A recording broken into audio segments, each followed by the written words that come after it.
Selamat pagi anak-anak. Kita mau belajar pada bab 5. Belajar dari teladan tokoh Alkitab yang didasari dari kitab 1 Samuel pasalnya yang ke-16, Esther pasal yang ke-5, Lukas pasal 2 ayat 52, Efesus pasal 4 ayat 32 dan Kolose pasal yang ketiga ayat yang ke-14. Nah, sebelum kita bersama-sama mengawal pelajaran kita akan dasari dengan pujian dan kita akan berdoa lebih dulu. Kita akan memuji Tuhan. Yesus di dalam rumahku. Yesus di dalam rumahku, senang-senanglah, senang-senanglah, senang-senanglah, ya Yesus dalam rumahku, senang-senanglah, senang-senanglah. When Jesus in the family, happy, happy home, happy, happy home, happy, happy home. When Jesus in the family, happy, happy home, happy, happy home.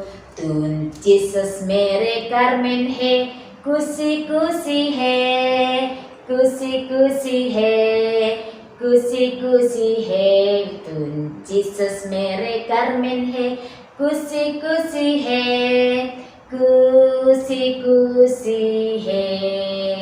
Lipat tangan, tutup mata, kita berdoa. Bapa kami yang di surga, kami mengucap syukur Tuhan. Kami menyerahkan pelajaran kami hari ini. Tuhan pimpin dan sertai kami agar kami mengerti dan memahami akan isi pelajaran kami hari ini dan kami dapat melakukannya dalam kehidupan kami sehari-hari. Di dalam nama Tuhan kami Yesus Kristus kami bersyukur dan berdoa. Amin. Bagian A, kita akan belajar menaati Taurat. Beberapa waktu yang lalu kita juga belajar bagaimana kita menaati Taurat, bagaimana kita menaati perintah Tuhan, seperti kita juga harus menghormati orang tua kita. Nah, dalam cerita kita hari ini ada teman kita yang bernama Teddy. Dia anak yang rajin ke gereja. Dia setia beribadah bersama dengan teman-temannya di sekolah minggu. Nah, Teddy rajin berdoa, rajin membaca Alkitab. Teddy juga suka memuji Tuhan. Teddy juga disenangi dan disayangi, disukai oleh teman-temannya. Ia baik, ramah, suka menegur teman, suka bersama-sama dengan temannya. Dia juga suka menyapa temannya. Dan dia juga sayang kepada semua orang. Nah, berbeda dengan Rian. Kalau Rian ini dia sukanya mengganggu Teddy, suka mengejek Teddy, bahkan suka mengatakan bahwa Teddy itu anak mami atau anak mama. Nah, itu yang sering kali dilakukan oleh Rian. Sering kali yang dia ketika mengejek kepada Teddy. Tetapi sebagai anak-anak Tuhan, kita tidak boleh saling mengejek ataupun membenci teman. Kita harus saling menyayangi satu dengan yang lainnya. Ya, meskipun itu kita berbeda dengan kawan yang lainnya, kita harus tetap saling mengasihi dan menyayangi teman kita. Seperti halnya Tuhan Yesus adalah Tuhan yang selalu sayang, selalu setia menyayangi kita semua. Ya, seperti halnya Yesus juga belajar tentang Taurat. Ia ketika lahir ke dunia dari rahim perawan Maria, ya, dia ketika itu Dia menjelma menjadi manusia dan kuasanya sungguh besar, sangat besar, maha besar. Ia dilahirkan ke dunia di kandang domba dan kelahirannya dinanti-nantikan oleh seluruh umat manusia.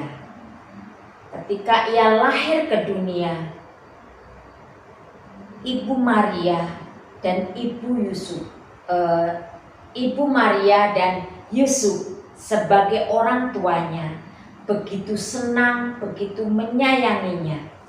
Seperti halnya anak-anak lain Yahudi. Nah, Yesus juga diajar tentang Taurat. Dia juga belajar Taurat bersama dengan Bapak Yusuf. Ya, Bapak Yusuf mengajarkan kepada Yesus tentang Taurat, tentang hukum Tuhan yang disebut sebagai Taurat. Ayahnya setia mengajar kepada Yesus. Ya, bahkan sejak kecil Yesus sudah belajar Taurat. Tradisi Yahudi, setiap anak laki-laki harus belajar Taurat sejak kecil. Nah, Yesus melakukannya. Yesus menaati semua perintah, semua nasihat, semua didikan yang dilakukan oleh ayahnya. Yusuf begitu mengasihi Daud. Yusuf begitu mengasihi Yesus. Maaf nak, ya bukan mengasihi Daud, maksudnya ibu adalah mengasihi Yesus, ya. Yusuf mengasihi Yesus. Nah, ketika Yesus semakin bertambah besar, semakin bertambah hikmatnya, dan semakin dikasihi oleh manusia dan Allah. Ya, seperti ada dalam Lukas pasal yang kedua ayat 52, ya, yang bunyinya, dan Yesus makin bertambah besar dan bertambah hikmatnya dan besarnya, dan makin dikasihi oleh Allah dan manusia. Itu isi dari kitab Lukas pasal yang kedua ayat 52. Nah, bagaimana dengan kita semua? Dengan saya dan anak-anak?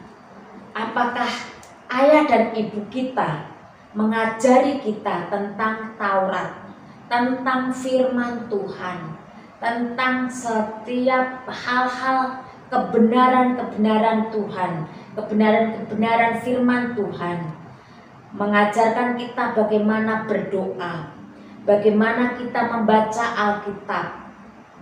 Apakah ayah dan ibu kita sudah mengajarkan kepada kita semua? Ya, tentulah sangat menyenangkan ketika kita bisa berdoa bersama-sama dengan keluarga kita. Ada ayah, ibu, dan kita, ayah, ibu, dan anak-anaknya di dalam satu rumah. Kita bisa mendengarkan cerita kebenaran firman Tuhan, bisa mendengarkan cerita Alkitab. Itu dapat kita dengar dari ayah dan ibu kita. Selain dari ayah dan ibu kita, mungkin juga ada orang-orang yang ada bersama dengan kita yang menyampaikan kebenaran firman Tuhan, yang menyampaikan kebenaran Allah, yang menyampaikan kemahakuasaan Allah. Orang-orang yang bisa bersama-sama dengan kita. Nah, bagaimanapun juga bahwa di dalam Efesus pasal 4 ayat 32 yang bunyinya, tetapi hendaklah kamu ramah seorang terhadap yang lain, penuh kasih mesra dan saling mengampuni, sebagaimana Allah di dalam Kristus telah mengampuni kamu. Artinya bahwa kita harus ramah kepada orang lain, saling mengampuni, saling mengasihi satu dengan yang lainnya. Itu makna daripada isi dari kitab Efesus pasal yang keempat ayat 32, yang bagaimana kita harus menaati kebenaran firman Tuhan. Bagian B, kita belajar ayah yang mendidikku. Nah, kalau kita perhatikan ayah yang mendidik kita, tentunya kita ingat bahwa setiap laki-laki, anak laki-laki di Yahudi, dia harus belajar Taurat.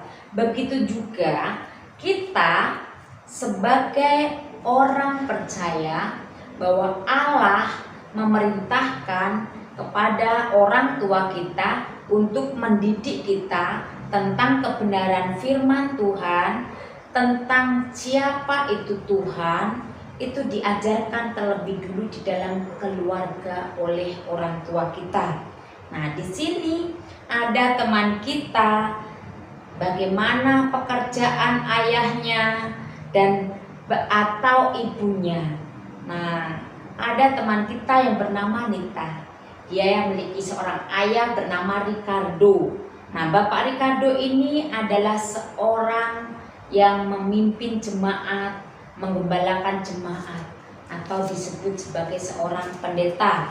Nah, setiap hari Minggu dia berkhotbah, menyampaikan kebenaran firman Tuhan kepada setiap jemaat yang ada di dalam gerejanya. Dan bahkan dia juga mengunjungi orang yang sakit, mengunjungi orang-orang yang sedang berkesusahan atau sedang lemah imannya, dan juga mendoakan baik itu di rumah ataupun mereka yang sedang sakit dirawat di rumah sakit. Itu dikunjungi dan didoakan oleh Bapak Ricardo. Nah, bagaimana dengan Tino? Tino ini ayahnya setiap hari pergi ke laut, ya, menangkap ikan. Bahkan dia harus melawan ombak yang begitu besar, diombang-ambingkan oleh ombak kapalnya, tetapi semangatnya Bapak Tino ini tetap dia lakukan untuk menghasilkan ikan-ikan agar bisa dibawa pulang ke rumah. Dia kumpulkan, dan ketika sampai di rumah, Ibu Tino harus pergi ke pasar untuk menjual, untuk ditukarkan atau untuk mendapatkan uang, ya, supaya mereka bisa membelanjakan uang itu dan dia bisa gunakan untuk kebutuhan rumah tangganya. Nah, tetapi berbeda lagi dengan Yusuf. Yusuf ini ayah dari Yesus. Pekerjaan sehari-harinya memahat kayu supaya kayu itu bisa dijadikan almari, meja, kursi, bahkan pintu ataupun jendela. Itu yang dilakukan setiap hari oleh Bapak Yusuf. Ya, Yesus juga memperhatikan apa yang dikerjakan oleh ayahnya. Dan Yusuf sebagai seorang pemahat kayu, dia juga tidak lupa tanggung jawabnya sebagai seorang ayah kepada anaknya. Yusuf mengajarkan Taurat kepada Yesus, dan Yesus belajar Taurat sejak kecil. Karena tradisi Yahudi, setiap anak laki-laki harus belajar Taurat. Nah, Yusuf mengajar Yesus setiap hari tentang Taurat, dan juga mengajar Yesus bagaimana memahat kayu setiap hari yang dilakukan oleh Yusuf. Itu bukanlah pekerjaan yang mudah, tetapi Yesus melakukan apa yang dilakukan Yusuf, apa yang diperintahkan Yusuf. Bukan hanya bagaimana menjadi tukang kayu, tetapi juga bagaimana cara berdoa yang benar, bagaimana cara membaca Alkitab yang benar. Itu yang disampaikan oleh Yusuf kepada Yesus. Nah, ayah Yesus adalah seorang tukang kayu yang selalu menaati setiap perintah Tuhan, setiap perintah Allah. Sebagai seorang anak tukang kayu, Yesus tidak merasa malu, Yesus tidak pernah merasa cemas, Yesus tidak merasa rendah diri, tetapi Yesus mengucap syukur akan keberadaan keluarganya, keberadaan ayahnya.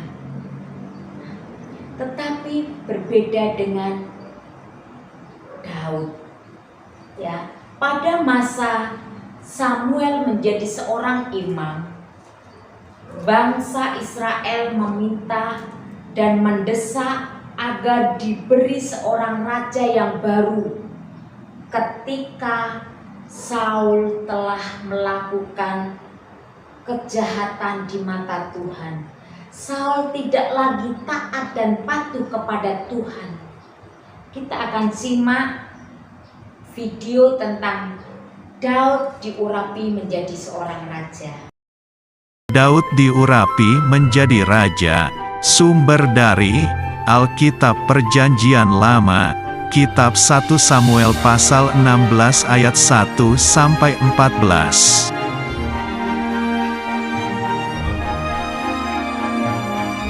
Suatu hari, Tuhan mengutus Nabi Samuel untuk mencari seorang raja Israel kedua.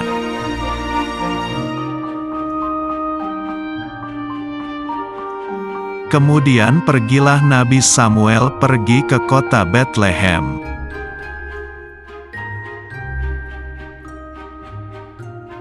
Nabi Samuel mengadakan upacara pengorbanan kepada Tuhan.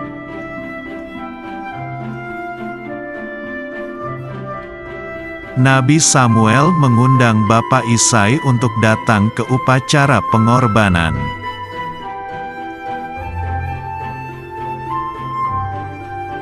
Bapak Isai mempunyai 8 anak laki-laki.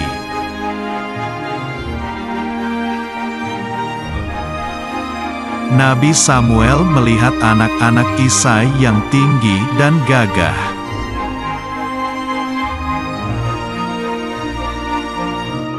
Mereka semua tidak dipilih. Tuhan berfirman, "Jangan melihat rupa, tapi melihat hati."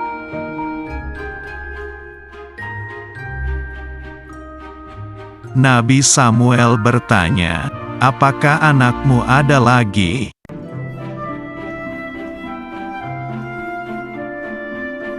Bapak Isai menjawab, "Iya, ada yang paling bungsu sedang menggembalakan kambing domba."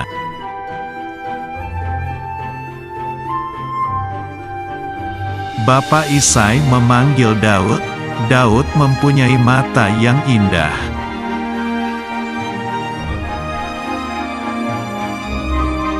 Tuhan berfirman, "Bangkitlah, urapilah dia, sebab inilah dia."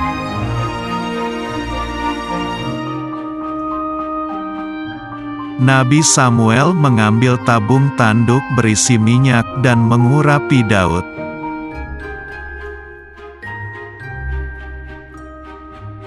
Sejak hari itu, Roh Tuhan berkuasa atas Daud.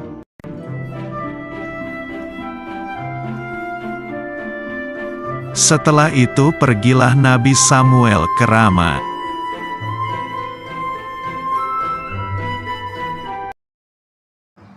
Karena ketaatannya kepada Tuhan, sayang dan hormatnya kepada orang tuanya, Daud mendapatkan perintah dari Tuhan bahwa saat itu Daud diangkat dan diurapi menjadi seorang raja. Dan karena hidupnya berkenan kepada Tuhan, sekalipun Daud mengalami dan melakukan dosa, Daud memohon pengampunan kepada Tuhan atas dosa-dosanya, dan Tuhan mengampuni dosa-dosa Daud. Dan ia juga menyiapkan semua keperluan untuk membangun bait Allah, bahkan sampai masa hidupnya pun, berakhir hidupnya atau sampai masa tuanya, ia mempersiapkan membangun bait suci bagi Tuhan, dan ia tetap memelihara kemah suci untuk kehidupannya sampai selesai membangun kemah suci. Bahkan sampai selama hidupnya dia menyerahkan dirinya kepada Tuhan.